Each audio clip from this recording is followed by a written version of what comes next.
I pledge allegiance to the flag of the United States of America and to the republic for which it stands, one nation, under God, indivisible, with liberty and justice for all.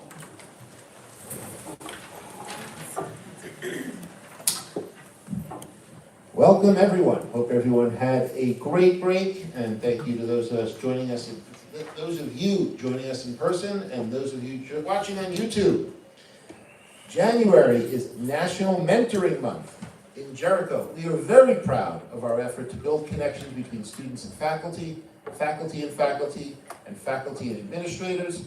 There is extensive mentoring across all levels in our district as we recognize the value of supportive relationships for personal and professional growth. As most of you are aware, we had a precautionary emergency evacuation of the high school and middle school campus on Tuesday. That process went very smoothly, thanks in no small part to the tremendous work in practicing and preparing for such events by our building leaders, Principals Prizanzano, Cummings, and Gleason, and Assistant Principals Finley, Mendonis, and Balud.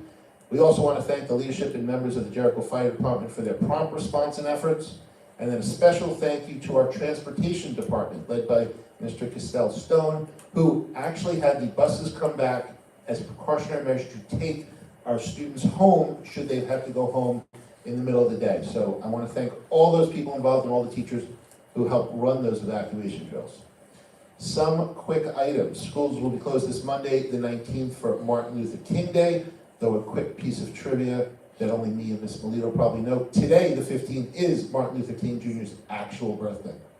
Reminder, registration for our pre-K lottery is open and the drawing will be held next week. So don't delay in submitting your application for your child. The application can be found on our website on the landing page, the tab all the way to the right. This past week, or was it last week, Mr. Cohn sent an email out about electric scooters and e-bikes. I was hoping Mr. Cohn could just give us a quick overview of what he sent out.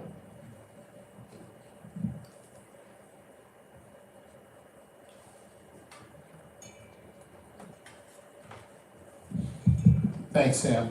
I received some information through state education and the county in regards to e-bikes and e-scooters.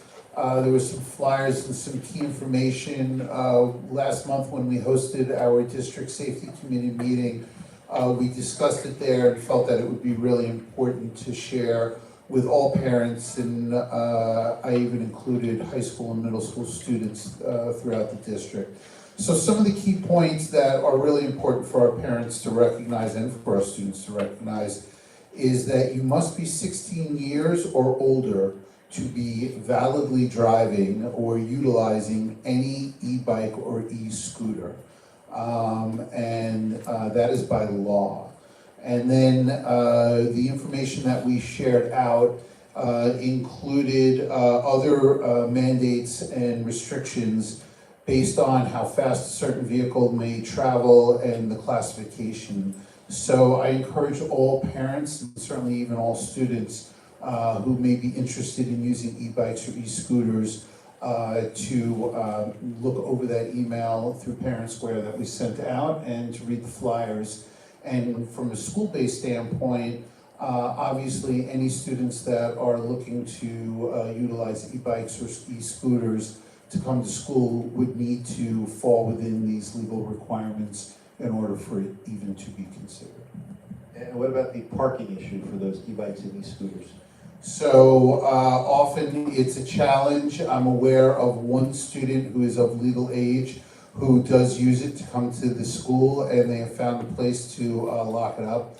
But we do not have a standard allotment of bike racks that we have in place to be able to support that. Thank you very much. And finally, for all those contacting your local board representative about next year's calendar, it is still being finalized.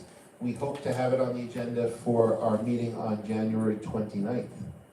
Unless any of my colleagues have something to add, before we turn the meeting over now to our superintendent.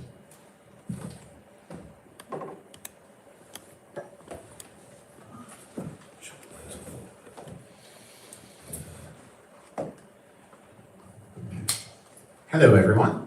Thank you for joining us. In our usual 9 slides this week, this meeting, understanding policy. So, where do policies come from? How do policies work at Jericho? And policy timeline at our district, that's what we're going to be discussing. So the basics, where do our laws come from? Everyone knows the Constitution of the United States. There's nothing in the Constitution about education at all, so it falls to the state that you live in.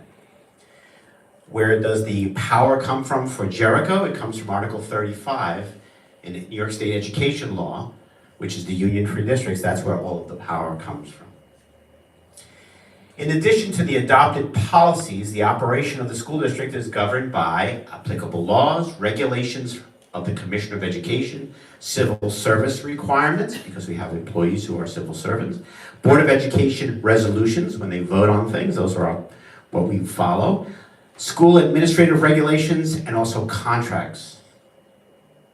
So what is a policy? It is actually the law of the school. That's why it is voted on. What is the process to develop it? Well, first an issue is discussed. If there's a concern, if there's a question, what should we do? If it's a question of what should students take, what should be a grading policy, that's discussed. Then we develop the policy. Where do we get our policies from? Many times we get them from Erie BOCES, which is everyone knows what BOCES is, and out of the Erie area, they develop them and send samples. However, in those sample language, is our job to change the language that is applicable to each district, which in this case is Jericho. Then we do a first reading. So if you can imagine, we're announcing to the public, hey, this is going to be our law. This is going to be our policy, our law that we are going to follow. If you have any questions, you have any concerns, come out and ask. Then there's a second reading, same thing. Here's your opportunity to say something, to hear it. If you have any questions, after that, it is approved, and that becomes our law. So a question I get regularly now is, where are we with our current policies? So thankfully, the Board of Education, and I say this again, and I appreciate it, when I got here in the summer, first thing we did, we had a board retreat. One of the things we discussed was creating board goals, a strategic plan, and also rewriting all of the policies. The board has engaged with Erie's BOCES to give us all of the policies.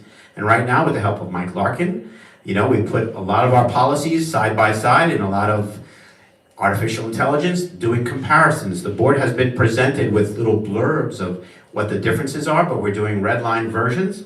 They will get that within the next 2 weeks. And then from there, they will start to approve all of the changes of the policies moving forward, and we will be up to date. After that point, we will continually get updates from Erie BOCES, where we will vote on regularly as the changes come through. Any questions about policies? It's an exciting topic. It's studying laws. Is it all correct what he said, Mr. Goodstack? It was 9 slides. Mr. Goodstack counted. Usually it's 5 to 7. So we look forward to creating our policies and working with you. Thank you. Working, that means the longer meetings. No, it doesn't mean longer meetings.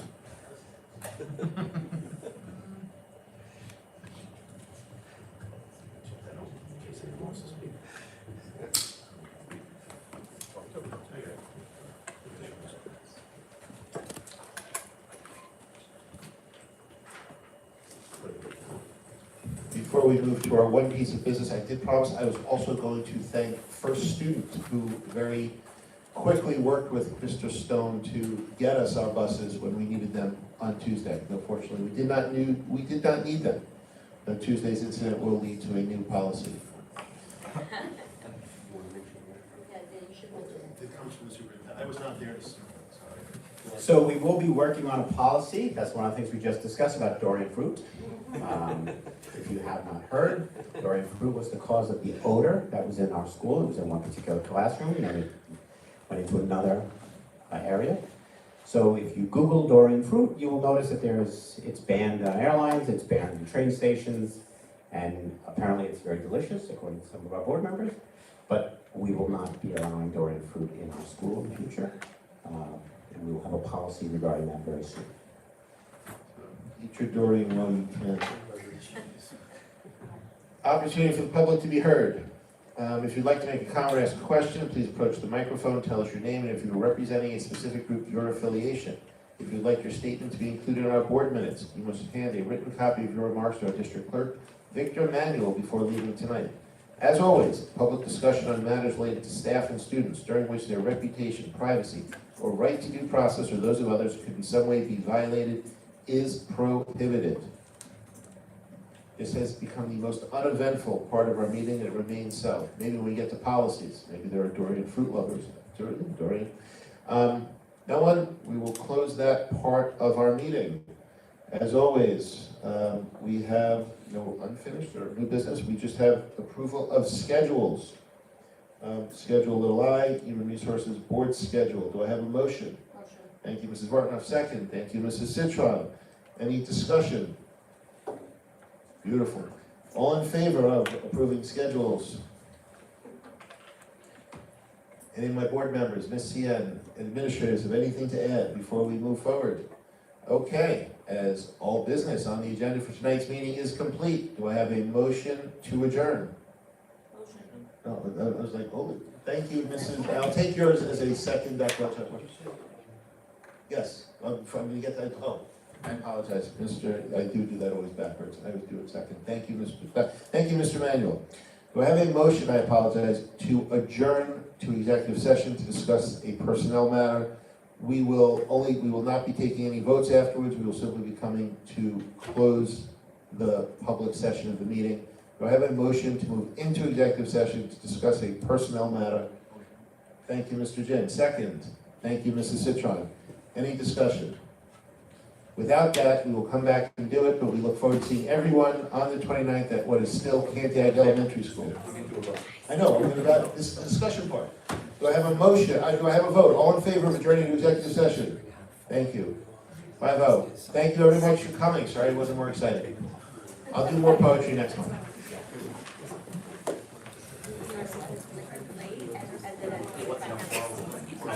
Okay.